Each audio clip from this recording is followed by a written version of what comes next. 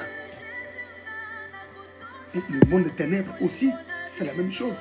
Lorsqu'il voit des personnes spécifiques, des gens spéciaux, le monde des ténèbres signe des décrets spécifiques, dont des missions particulières aux esprits, des missions particulières aux démons pour combattre cette personne spécifique. Je voudrais te dire, tu es spécial. Et sache que, étant spécial, le monde des ténèbres signera aussi des décrets spécifiques pour ta vie.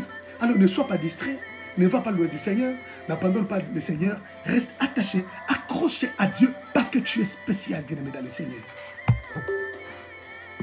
Alléluia. Que le Saint d'Israël te bénisse. Donc, les raculons, n'est-ce pas? Les raculons, comme nous avions dit, c'est Euroclydon, le vent d'Orient en grec, et de Euroclydon est sorti Héraculon en français. Donc, si je dis le raculon, comprends, il s'agit du vent d'Orient. J'avais donné ça au début. Quand je parle des raculons, il s'agit de Ruach Kadiyim, donc le vent d'Orient. Maîtrisez tous ces termes, c'est pour votre édification. Donc, je disais, le raculon, c'est le vent impétueux, le vent de secours pour achever l'ennemi. C'est ce que je vais devoir nous démontrer. Amen. Le premier point que je vais toucher, c'est que le vent d'Orient te révèle au grand jour. Donc, le Saint-Esprit, lorsqu'il souffle comme le vent d'Orient, il te révèle au grand jour. Nous sommes dans Genèse, chapitre 41, versets 5 à 6. Genèse, chapitre 41, versets 5 à 6. Je lis au nom de Jésus. La Bible dit, il s'est rendormi et il y eut un second songe. Voici cet épi gras et beau montèrent sur une même tige. Et cet épi maigre et brûlé par le vent d'Orient poussèrent après eux. Mais ici, nous sommes dans le songe de Pharaon. Pharaon va faire un songe qui va le compliquer. Il appela ses magiciens qui n'arrivèrent même pas à interpréter le songe. Non seulement à interpréter, mais à le lui rappeler d'abord. Lui rappeler les songes qu'il avait fait. Mais tu sais que les gens qui ont le pouvoir, des fois, ils ont des agissements très bizarres. Ils se prennent un peu trop la tête. Comment toi, tu fais un songe? Nous, on n'était pas dans ton sommeil. On pouvait même dormir à tes côtés, mais on n'était pas dans ton songe là. Mais comment tu me dis, tu nous demandes de te rappeler ça? Parce qu'ils savaient que les magiciens ont des pouvoirs maléfiques et ayant le pouvoir surnaturel, donc ils sont capables d'entrer dans le surnaturel et de prendre ces songes. C'est ce que j'aime avec le Saint-Esprit. Le Saint-Esprit nous amène dans le surnaturel plus que les sorciers, plus que les occultistes, plus que les Illuminati, plus que les francs-maçons. Le Saint-Esprit nous amène dans le surnaturel plus que eux. Imaginez quelqu'un comme l'apôtre Paul qui dit qu'il était au 7e siècle, au 3e siècle. Alléluia. Quel est cet occultiste, quel est ce démon qui est arrivé au 3e siècle? Qui? Voilà pourquoi tu n'as pas raison d'aller contracter avec les occultistes, aller dans les loges mystiques. C'est le niveau le plus bas. C'est le niveau le plus bas. Nous avons le niveau le plus élevé. Oh my God. Je ne sais pas si tu peux comprendre la portée du Saint-Esprit dans la vie d'un homme. Le Saint-Esprit te rend plus que les occultistes, plus que les sorciers, plus que les magiciens, les francs-maçons, les Illuminati. Tu es plus que... Tu es au-delà. C'est le niveau le plus élevé de la spiritualité. Je pèse mes mots. Communier avec Dieu, être rempli du Saint-Esprit, avoir Jésus dans sa vie, c'est le niveau le plus élevé de la spiritualité. Aïe, aïe, aïe, aïe, aïe, aïe. Alors, il demande à ces magiciens de lui rappeler le songe qu'il a fait. Il n'a pas pu. Et dans son songe, il a rêvé quoi? Que cette épée maigre. Ok, d'abord, il dit, il y avait cette épée gras et beau qui montait sur une tige. Ok? Mais lorsque le vent d'Orient a soufflé, le vent d'Orient a fait sécher les 7 épis gras qui sont devenus des épis maigres. C'était la présence du vent d'Orient dans son songe. Et le vent d'Orient a fait ces choses, ok, pour montrer qu'il touche à l'économie égyptienne. Oh my God. Donc, ce qui allait sécher l'économie égyptienne, hein, c'est le vent d'Orient. Parce que le songe qu'il avait vu, c'était vrai. C'était un message que Dieu était venu déposer dans son esprit. Parce que Dieu voulait faire révéler Joseph. Suis-moi très bien. Quand Dieu veut te révéler aux yeux du monde, Dieu va créer des circonstances pour te révéler aux yeux du monde. Je prie que le Seigneur provoque des circonstances partout où tu es pour te révéler aux yeux du monde, pour révéler ton intelligence, pour révéler ta compétence, pour révéler tes qualités, tes capacités, que Dieu provoque des circonstances pour te révéler. Tu crois cette parole? Tu crois cette parole? Dieu peut provoquer des circonstances. Alors, la Bible dit que il a vu dans son songe le vent d'Orient souffler et sécher les 7 épis gras et beaux. Et quand il a réveillé son songe, il était tellement troublé. Il a fallu quelqu'un pour interpréter. Et c'est là où Joseph sera révélé. Parce que Dieu voulait les révéler au grand jour. Mais il a fallu que le vent d'Orient souffle. Et effectivement, quand Joseph a interprété, le vent d'Orient a soufflé et a séché l'économie égyptienne. Parce que Dieu voulait révéler Joseph. Joseph avait des promesses qu'il monterait sur le trône. Joseph avait les promesses qu'il dominerait sur son père, sur sa mère et sur ses enfants. Joseph avait vu la lune, les étoiles, le soleil se prosterner devant lui. Mais pour que ces choses arrivent, il a fallu que Dieu se révèle. Il a fallu que Dieu touche l'économie égyptienne par le vent d'Orient. Mais le Saint-Esprit est capable de te révéler aux yeux du monde. Il est capable de provoquer la sécheresse quelque part pour que toi tu viennes avec tes compétences et remonter les choses dans une entreprise. Le Saint-Esprit est capable de provoquer des circonstances dans la vie des gens, juste parce qu'il veut te propulser, juste parce qu'il veut te révéler. Il veut mettre au jour ta compétence, ton intelligence, ton savoir-faire, ton courage, ton audace, tes capacités. Il peut provoquer comme ça. Et là, il agit comme le vent d'Orient. Deuxième chose, le vent d'Orient terrifie nos bourreaux. J'ai dit, le vent d'Orient terrifie nos bourreaux. C'est-à-dire les gens qui nous ont dominés. Les gens qui nous ont matés. Le Saint-Esprit les terrifie. Oh my God. Le Saint-Esprit les terrifie. Exode chapitre 10, verset 12 à 14. Exode 10, 12 à 14. Regardez. La Bible dit. L'Éternel dit à Moïse, étends ta main sur le pays d'Égypte et que les sauterelles montent sur le pays d'Égypte, qu'elles dévorent toute l'herbe de la terre, tout ce que la grêle a laissé. J'aime le verset 13. Moïse étendit sa verge sur le pays d'Égypte. Et l'Éternel fit souffler un vent d'Orient. Oh my God. L'Éternel fit souffler un vent d'Orient sur le pays toute cette journée et toute la nuit. Le vent d'Orient soufflait. Le vent d'Orient soufflait. Quand ce fut le matin, le vent d'Orient avait apporté les sauterelles. Aïe, aïe, aïe, aïe, aïe, aïe, aïe. Roi Kadim avait apporté les sauterelles dans le pays d'Égypte. Donc, le vent a pris les sauterelles de très loin et les a amenées dans le pays d'Égypte. Et la Bible dit au verset 14, les sauterelles montèrent sur le pays d'Égypte et se posèrent dans toute l'étendue de l'Égypte. Elles étaient en si grande quantité qu'il n'y avait jamais eu et qu'il n'y aura jamais rien de semblable. Je me demande, à chaque fois que Dieu voulait faire une opération très brutale, une opération de grande envergure, avec puissance, Dieu utilisait toujours le vent d'Orient. Vous voyez ça? Dieu utilisait toujours le vent d'Orient. Bien aimé, qui est celui qui te combat? C'est qui ton bourreau? Dieu voulait faire voir au bourreau des enfants d'Israël, qui était Pharaon, qui les avait soumis à la servitude, au corvée, à l'esclavage. Dieu voulait lui faire voir que je suis Dieu. Et bien, pour lui faire voir que je suis Dieu, il a fallu que Dieu utilise le vent d'Orient. C'est pourquoi il dit au prophète Ézéchiel, appelle l'esprit des quatre vents. Dis, esprit, viens des quatre vents. Aïe, aïe, aïe, aïe, aïe, aïe. Nous sommes comprenez le vent d'Orient. Alors, pour faire voir à Pharaon que je suis Dieu, que c'est moi qui contrôle ce peuple que tu as soumis à l'esclavage, attends, je vais te faire voir. La Bible dit que l'Éternel Dieu dit à Moïse, étends ta main sur le pays d'Égypte. Et lorsque Moïse étendit sa main sur le pays d'Égypte, l'Éternel fit souffler un vent d'Orient. C'est le souffle de Dieu. N'est-ce pas?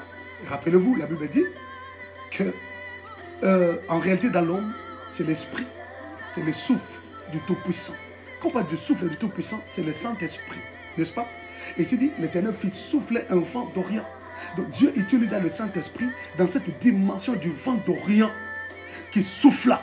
Mais ce que j'adore, regardez la suite. Regardez la suite. C'est pourquoi je demandais, qui est ton bourreau? Qui est celui qui domine ta vie?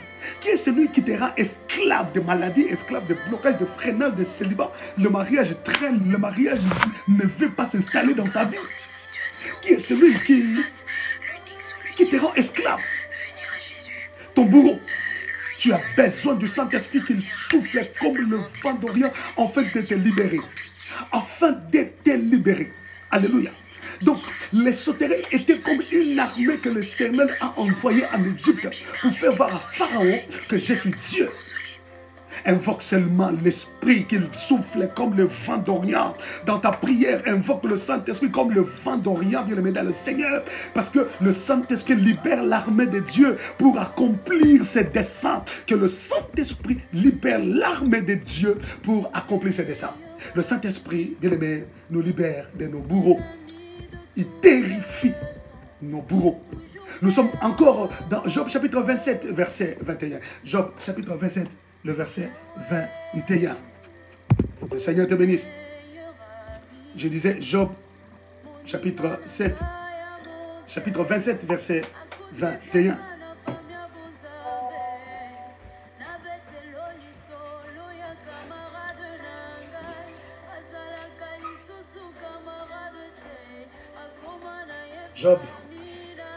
Job chapitre 7, verset 21. Est-ce qu'on est arrivé pour lire la parole de Dieu?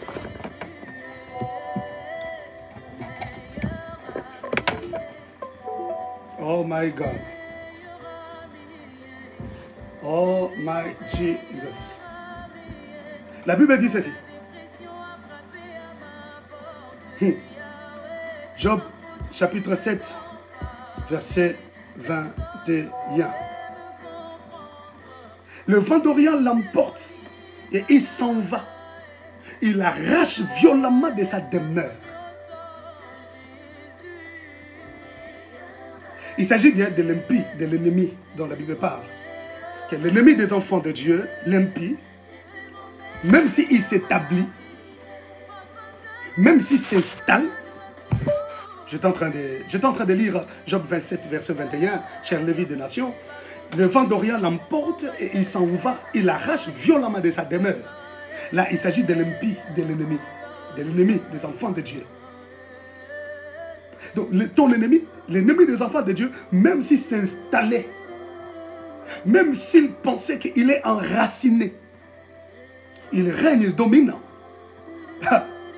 Quand le vent d'Orient souffle sur lui, le vent de l'Orient l'emporte. Le vent de l'Orient le chasse. Il avait dit, en fait, le vent de l'Orient l'emporte. Il arrache violemment de sa demeure. Il arrache violemment de là où il s'était installé. Bien-aimé, le vent de l'Orient est la dimension brutale, impardonnable et exterminatrice du Saint-Esprit dans la vie. Donc, le Saint-Esprit, pour nous, ses enfants, lorsqu'il parle à mi-voix. Il parle calmement. Il parle à mi-voix. On l'entend. On l'écoute. Il nous parle calmement. Mais lorsqu'il s'agit de démontrer la puissance de Dieu dans la vie de nos bourreaux, dans la vie de ceux qui troublent nos vies, le Saint-Esprit ne vient pas timidement. Non, il vient dans la dimension du vent d'Orient. Il souffle comme le vent d'Orient. Et lorsqu'il souffle, il emporte l'impie. Il emporte l'ennemi. Il arrache violemment de sa demeure. Le Saint-Esprit nous défend. Il nous met en sécurité. Il s'occupe de nos ennemis. Alors fais-lui confiance, je t'en supplie. C'est pourquoi je posais la question, qui est ton bourreau? Qui est celui qui te maîtrise? Qui est celui qui t'a soumis au corvée? Qui est celui qui t'a soumis à l'esclavage? Même esclavagisme, ça devient un système dans ta vie. Qui est celui qui t'a soumis aux travaux durs? Tu travailles dur, mais tu ne récoltes rien. Tu travailles dur, mais tu n'as pas les résultats de ton travail. Qui est celui qui t'a soumis à ça? Le Saint-Esprit, lorsqu'il vient comme le vent d'Orient, c'est la dimension brutale du Saint-Esprit. Le vent d'Orient, c'est la dimension impardonnable du Saint-Esprit. Le vent d'Orient, c'est la dimension exterminatrice du Saint-Esprit. Et bien, lorsqu'il vient, il l'arrache violemment de sa demeure. Je prie Dieu en ce midi que le Saint-Esprit vienne dans la vie de ton bourreau, dans la vie de tes bourreaux, dans la vie de tous ceux qui te maîtrisent, dans la vie de tes ennemis, qu'il les arrache violemment de leur place, qu'il les arrache violemment de devant toi, qu'ils ne restent pas devant toi. Alors fais confiance au Saint-Esprit. On dit, Saint-Esprit, je t'aime. Saint-Esprit, je t'aime. Je t'aime, Esprit de Dieu. Je t'aime, Esprit du Seigneur. Je t'aime, Esprit de la Pentecôte. Je t'aime, Esprit de prophète. Dis-moi, Saint-Esprit, je t'aime. Je t'aime, Esprit de Dieu. Sobrosa kabarasana. Tu vois ce qu'il fait? Le vent d'Orient arrache violemment l'impie de sa demeure. Il arrache violemment. C'est nous lisons Psaume chapitre 80, Psaume 48, le verset 7. Psaume 48, verset 7. Dans la Bible en papier, c'est le verset 8. Ok? N'oublie pas, dans la Bible électronique, c'est le verset 7. La Bible ordinaire, dans en papier, verset 8. La Bible dit, ils ont été chassés comme par le vent d'Orient qui brise les navires de Tarsis. Je ne vais pas aller loin. Je vais juste te faire comprendre que les ennemis des enfants de Dieu ont été chassés comme par le vent d'Orient, lesquels le vent brise les navires de Tarsis. Ah. C'est pour dire que quand le vent d'Orient soufflait, les navires de Narcisse étaient brisés. Eh bien, nos ennemis sont chassés par le vent d'Orient, comme le vent d'Orient brise le navire de Narcisse. Est-ce que tu essaies de comprendre ce que l'Esprit veut dire?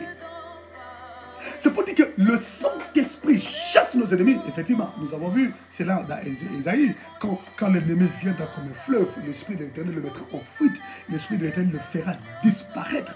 Donc l'Esprit de l'Éternel chasse nos ennemis. Le vent d'Orient chasse les ennemis. Mais non seulement ça, mais il brise les navires des Tarsis. Aïe, aïe, aïe, aïe, aïe. Le verbe briser utilisé dans ce verset en hébreu, c'est shabar. Shabar en hébreu veut dire casser en morceaux. Shabar veut dire déchirer violemment. Shabar veut dire écraser ou éteindre la lumière. Ouf. Aïe, aïe, aïe, aïe.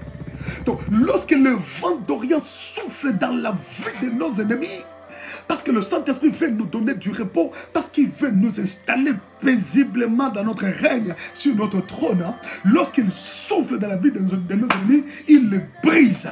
Il brise tout ce qui est à eux. Il brise leurs navires. Il brise brise. C'est comme ça, celui qui combat un enfant de Dieu se fait candidat à la mort. Celui qui combat un enfant de Dieu se fait ennemi du Saint-Esprit. Et là, le Saint-Esprit, qui est l'esprit de paix et de joie, ne se manifestera pas dans la vie de l'ennemi comme l'esprit de joie.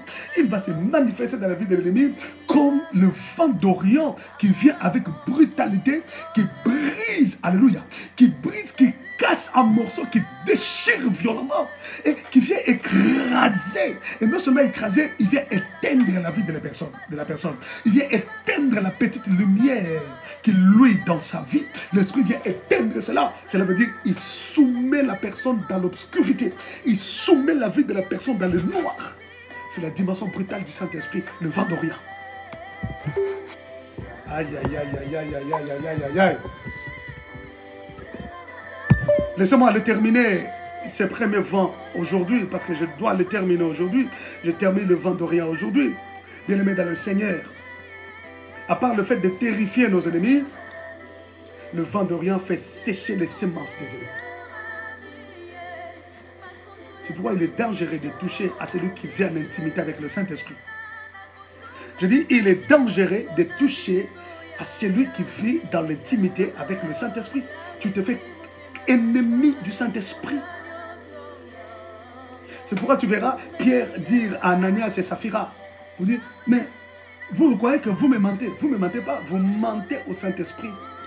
Donc, celui qui ose toucher à un enfant de Dieu, mentir à un enfant de Dieu, il ment au Saint-Esprit. Alors, tu te fais ennemi du Saint-Esprit. Or, quand tu deviens ennemi de l'Esprit de Dieu, tu vas le découvrir dans sa dimension du vent d'Orient.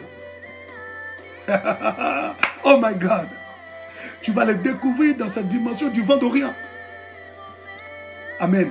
C'est pourquoi Ézéchiel devrait invoquer l'esprit venir des 4 vents. Parce que chaque vent a son rôle. Chaque vent a ses tâches à faire. Bien-aimé dans le Seigneur.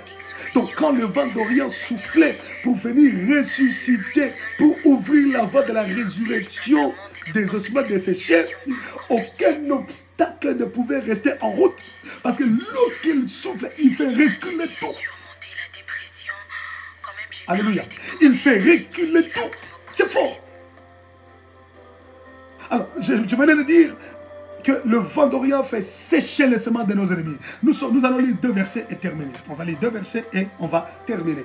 Ézéchiel chapitre 17, verset 10.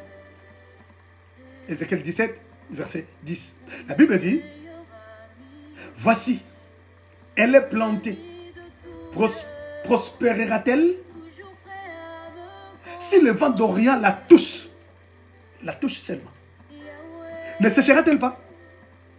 Elle séchera sur le parterre où elle a posé, où elle a poussé. Alléluia. Je vous invite à lire Ézéchiel chapitre 10 tout entier pour comprendre ce que l'Esprit veut dire. Amen. Mais ici, j'aimerais juste toucher cet aspect parce que je dois terminer. La Bible dit que la semence qui est plantée prospérera-t-elle? Et si seulement le vent d'Orient la touchait, ne séchera-t-elle pas? Si, elle séchera sur le parterre où elle a poussé. Même si ça a déjà poussé, mais si le vent d'Orient soufflait, ça va sécher. Ça va dessécher. Alléluia.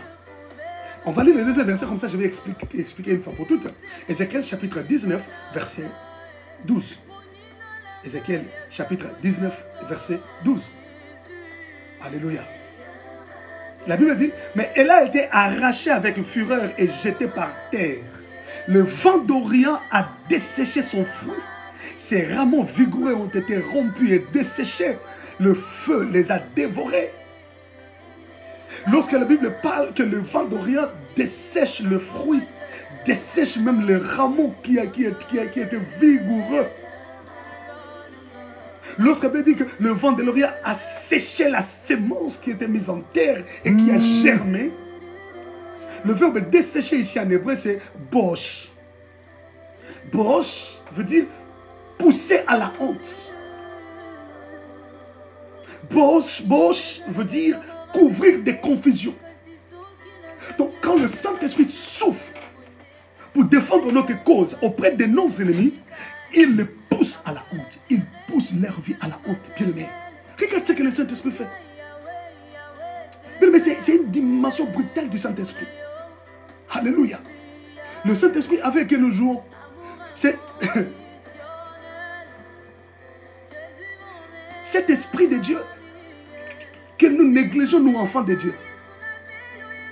Où tu peux entrer même, où tu peux aller forniquer. Dans la chambre d'hôtel, il entre avec toi. Il est là, il devait timide. Il avait dit, n'attristez pas le Saint-Esprit. Il devait timide, il te regarde. Si seulement tu pouvais le connaître dans sa dimension du vent d'Orient, tu ne ferais pas ça. Tu ne l'attristerais pas. Si seulement tu pouvais le connaître, tu ne l'attristerais pas. Bien-aimé, il y a des gens qui vont consulter les féticheurs, il y a des gens qui vont chercher des choses, bien-aimé, et ils y vont.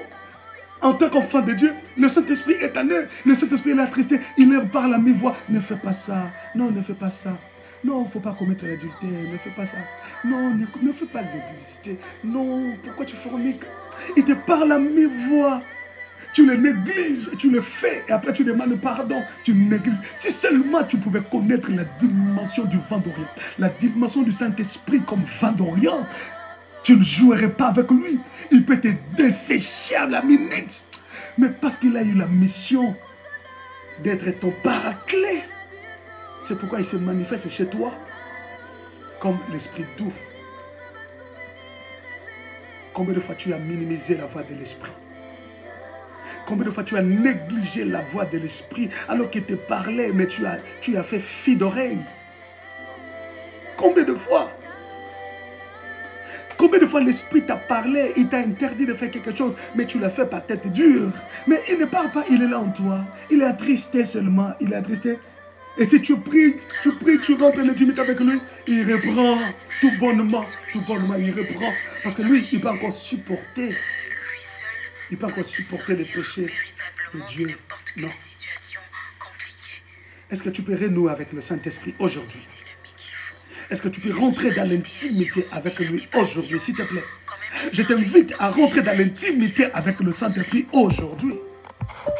Mais est-ce que tu peux rentrer, tu peux renouer avec lui pour dire, Saint-Esprit, pardonne-moi pour tout le mal que je te fais. Aujourd'hui, je vais rentrer dans l'intimité avec toi. Aujourd'hui, je veux écouter ta voix. Je vais apprendre à t'obéir. Combien de fois le Saint-Esprit t'a demandé de jeûner, mais tu as refusé? Combien de fois il t'a demandé de te retirer en retraite, mais tu ne l'as pas fait? Mais combien de fois le Saint-Esprit t'a demandé de poser un acte de foi, de faire ceci, mais tu ne l'as pas fait? Combien de fois le Saint-Esprit t'a demandé, bien-aimé, de faire quelque chose pour quelqu'un, mais tu as hésité, tu n'as pas voulu, alors qu'il voulait que tu le fasses pour que Dieu soit glorifié? Parce que tu n'as pas appris à écouter sa voix, parce que tu n'as pas appris. Combien de fois nous l'avons attristé? Si seulement on pouvait connaître sa dimension du vent d'Orient qui peut dessécher quelqu'un, qui peut dessécher tes semences, qui peut détruire ta vie. Mais il ne le fait pas parce qu'il n'a pas reçu cette mission-là. C'est comme quelqu'un dirait, ne joue pas avec moi parce que je suis timide. Je peux faire plus que ce que tu penses. Oui, le Saint-Esprit peut faire plus que ce que tu penses. Ne joue pas avec lui parce qu'il est timide dans ta vie. Ne joue pas avec lui parce qu'il est doux dans ta vie. Mais est-ce que tu peux renouer avec lui? Je te laisse le temps de prier. Commence à prier. Commence à te repentir et à renouer avec le Saint-Esprit. En rentrant en communion avec lui. Si tu peux pleurer, pleure. Si tu peux t'agenouiller, agenouille-toi. Dis, Saint-Esprit, désormais, je veux entendre ta voix. Apprends-moi à obéir à ta voix. Apprends-moi à écouter ta voix, Esprit de Dieu. Et après avoir demandé cette intimité avec lui, bien-aimé, je vais te donner notre sujet de prière. Mets-toi à prier, mets-toi à prier, mets-toi à prier, mets-toi à prier, mets-toi à prier. Prie au nom de Jésus. Alléluia. Rebo Sakabarasana. Saint-Esprit, pardonne, pardonne. Combien de fois nous t'avons attristé, Esprit de Dieu? Combien de fois j'étais attristé? Combien de fois j'ai fait fi d'oreille à ta voix? Combien de fois je n'ai pas voulu écouter ta mi-voix? Alors qu'elle retentissait dans mon cœur si fort. Mais j'ai fait fi d'oreille, j'étais ignoré. Ô Saint-Esprit, je t'en supplie, pardonne-moi. Rentre en intimité avec moi. En communion parfaite avec toi. Je veux une communion profonde avec toi, Esprit de Dieu. Une communion profonde avec toi, ô précieux Saint-Esprit. Une communion profonde avec toi, tendre Saint-Esprit. Voilà ce que je veux. Je veux être ton ami intime. Je vais apprendre à t'écouter. Je vais apprendre à t'obéir, Saint-Esprit. Alors ouvre mon entendement spirituel, je t'en supplie. Précieux Saint-Esprit, je ne veux pas faire des choses selon ma tête. Je ne veux pas faire des choses, oui, par rapport à ce que je veux, mais je veux faire des choses parce que tu m'as dit de le faire. Je vais aller là où tu me diras d'aller. Je veux faire ce que tu me demanderas de faire. Je veux obéir à tes recommandations. Je veux obéir à tes ordres. Oh, tendre Saint-Esprit, je t'en supplie. Ne me laisse pas t'attrister à tout moment. Ne permets pas que je t'attriste en tout temps. Je veux être ton ami. Je veux apprendre à t'écouter. Je veux marcher dans l'intimité avec toi, dans la communion profonde avec toi. Précieux Saint-Esprit, s'il te plaît. S'il te plaît, Saint-Esprit. S'il te plaît, Esprit de Jésus. S'il te plaît. Ne me laisse pas échouer dans ma mission. Ne me laisse pas échouer dans la mission que tu m'as donnée. Ne me laisse pas échouer dans ma marche avec toi. Je t'en supplie, Saint-Esprit. Bien-aimé, tu vas prier. Tu vas demander à l'Esprit de Dieu de souffler dans ta vie comme le vent d'Orient, de souffler dans la vie de tes ennemis.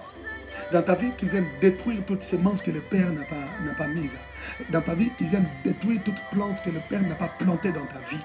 Malédiction, condamnation, tout ça qui vienne sécher les condamnations, qui vienne sécher les mauvais sorts, qui vienne sécher les paroles prononcées contre ta vie, qui vienne sécher en toute puissance de célibat, de blocage, de fausses couches à tout moment dans le mariage, qu'il vienne sécher la stérilité en toi, invoque-les qu'il souffle comme le vent d'Orient dans ta vie, qu'il vienne sécher toutes ces choses. Commence à prier là où tu es mort en prière, au nom puissant de Jésus. Alléluia. Saint-Esprit, viens, souffle comme le vent d'Orient dans ma vie. Viens sécher, viens dessécher toute parole de condamnation, toute parole de malédiction libérée contre ma vie. Alléluia. Saint-Esprit, viens. Viens, je t'en supplie. Viens, je t'en supplie. Viens sécher toute parole de malédiction, toute parole de condamnation. Je t'invoque, Esprit du Seigneur. Je t'invoque, Esprit de Dieu. Viens me libérer. Viens me libérer. Viens sécher toutes ces semences de maladie à moi. Viens sécher toutes ces semences de maladie dans mon corps. Oui, viens, guéris-moi, Saint-Esprit. Guéris-moi, Esprit de Dieu. Viens sécher toute maladie dans mon corps, dans mon sang, qu'elle soit séchée, desséchée complètement. Je veux la guérison divine. Rebo sanda managade gloire. Korobo sike manasaya. Rebo sakabarabosia. Viens Saint-Esprit, souffle. Souffle comme le vent d'Orient. Souffle comme le vent d'Orient. Souffle comme le vent d'Orient. Commence à sécher. Aïe, aïe, aïe, aïe, aïe, aïe.